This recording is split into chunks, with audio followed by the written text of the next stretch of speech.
Hi, it's Huck, and apparently it's time to go back to school already.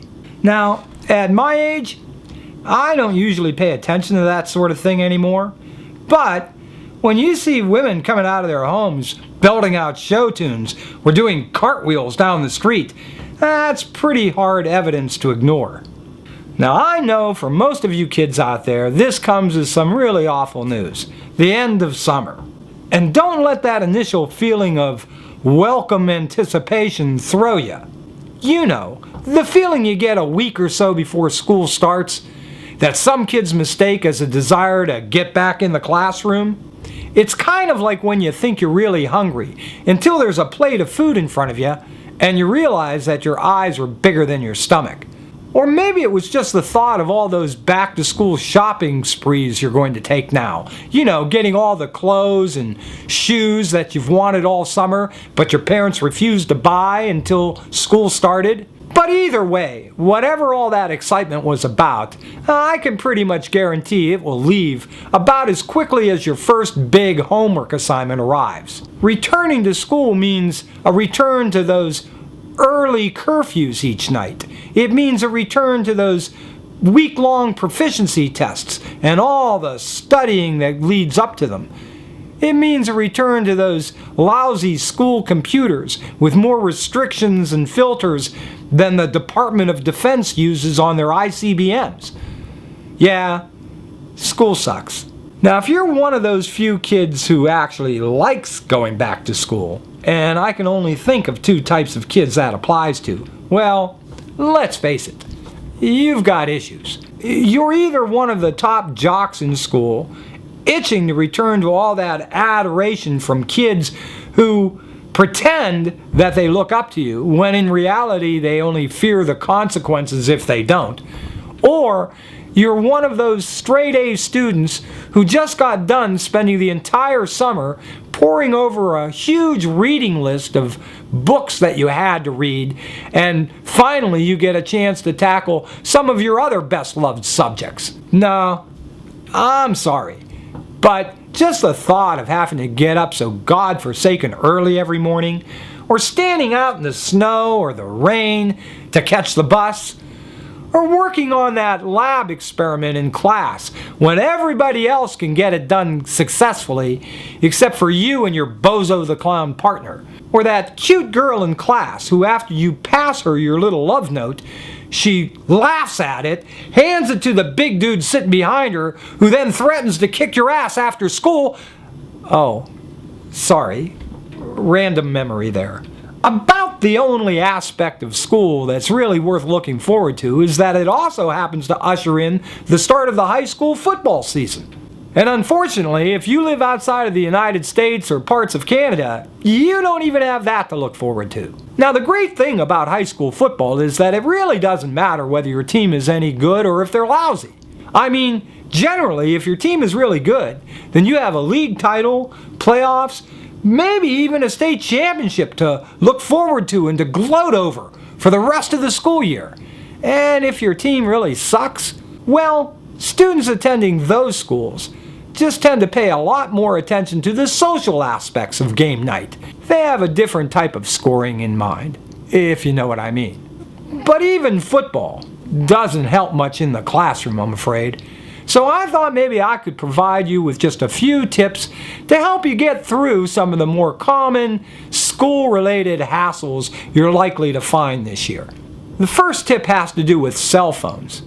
And it's aimed primarily at girls because, as we all know, girls can't go between breaths without texting someone. The first rule to remember, of course, is to have your cell phone set to silent before you enter the classroom. Nothing irritates a teacher more than to have his perfectly fine-tuned, boring lesson of the day interrupted by someone's cell phone going off. Now, there's really two ways to avoid having your cell phone confiscated in that situation. One, instead of having a Katy Perry or Eminem tune to alert you to your next call or text message, simply record yourself shouting out, "I have a question." Now, for the other foolproof approach, you'll need basically four things: your regular cell phone, a similar looking non-working cell phone, a large purse or backpack, and what I like to call my stealth book. All the items should be in your purse or backpack. Now, in the event that your cell phone suddenly starts rocking the classroom, you simply reach into your purse or backpack, shut off the working phone, and deftly slip it inside your stealth book. When the order comes and the teacher demands you hand over your cell phone, you simply empty out the contents of your purse so he can see that you've given him the only cell phone you possess. Second tip, you're caught not paying attention in class. Yeah, like that never happens. Now, teachers are devilishly adept at surveying their classroom and finding those students who are nodding off or staring out the window or staring at the girl on the other side of the room, lost in a fantasy that they know they'll never live to see. Oh, sorry.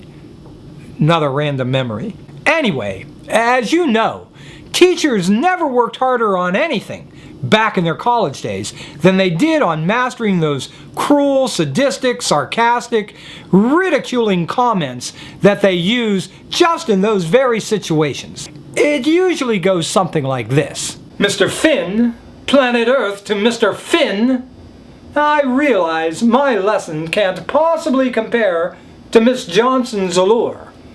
Perhaps if we move your seat to the very front of the class for the rest of the year, you'll be a little less distracted. Now, to deal with this situation, you must keep in mind that you can never, ever let the teacher have the satisfaction of winning the day here. You do that, and you will find yourself being the pathetic topic of conversation all through the lunchroom later in the day. Your whole reputation is at stake here. No half-ass meek response will do. You must show no fear.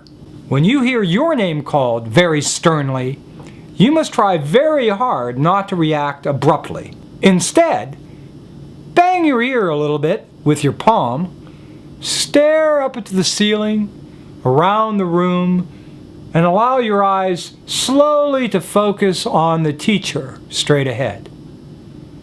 And then give him one of these. What?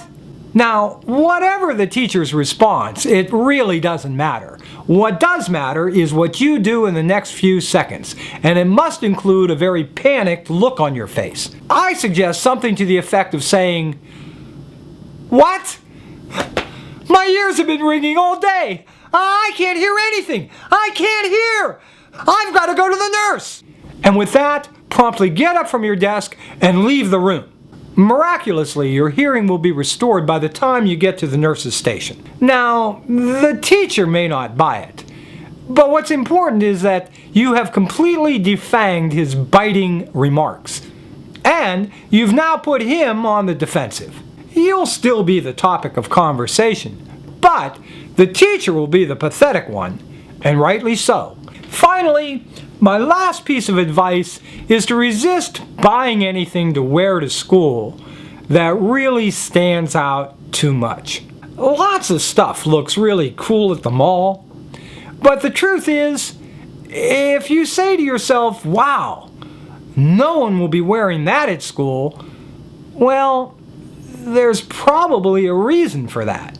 Myself, I keep a pair of burgundy bell-bottoms left over from 1972 hanging in my closet just as a reminder that to fit in, it's usually best to blend in. Anyway, I'm Huck. Thanks for watching. Until next time.